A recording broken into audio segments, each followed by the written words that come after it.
এক গ্রামে থাকত দুই ঘনিষ্ঠ বন্ধু। তারা একসাথে বড় হয়েছে, একসাথে খেয়েছে, আর একে অপরকে সব সময় বলতো, শুনেছিস, শহরে যেতে হলে আমাদের এই জঙ্গলের ভেতর দিয়েই যেতে হবে। এই পথে তো কেউ সহজে যায় না। পথটা কঠিন, ভয়ও আছে, কিন্তু সময় বাঁচাতে হলে এই পথটাই সবচেয়ে ছোট। ঠিক আছে, আমরা একসাথেই যাব। ভয় পেলেও থামব না। বিপদে আমরা কখনো আলাদা হব না। একদিন তারা দুজনেই বের হলো দূরের এক শহরে কাজের খোঁজে।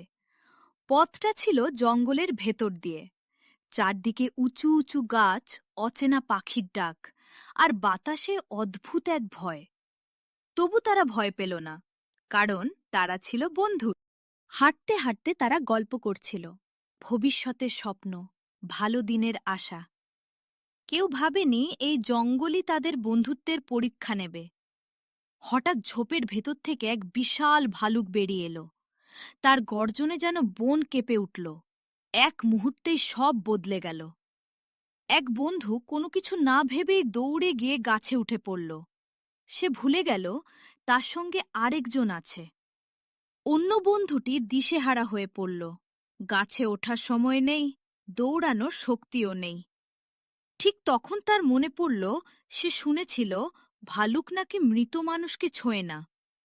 সে সঙ্গে সঙ্গে মাটিতে শুয়ে পড়ল, নিঃশ্বাস বন্ধ করে চোখ বন্ধ করল, নিজেকে এক্কেবারে নিথর করে রাখল।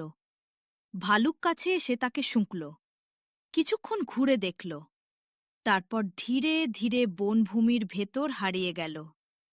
সবকিছু শান্ত হয়ে এলে গাছ থেকে নেমে এলো সেই বন্ধু যে আগে উঠে পড়েছিল। সে হাসতে হাসতে জিজ্ঞেস করল, কিরে, তুমি ঠিক আছিস তো?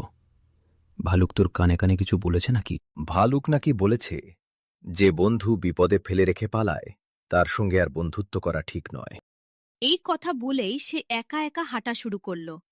পেছনে দাঁড়িয়ে থাকা বন্ধুটি সে প্রথম বুঝল, বন্ধুত্ব কথায় নয়, বন্ধুত্ব প্রমাণ হয় বিপদের সময়।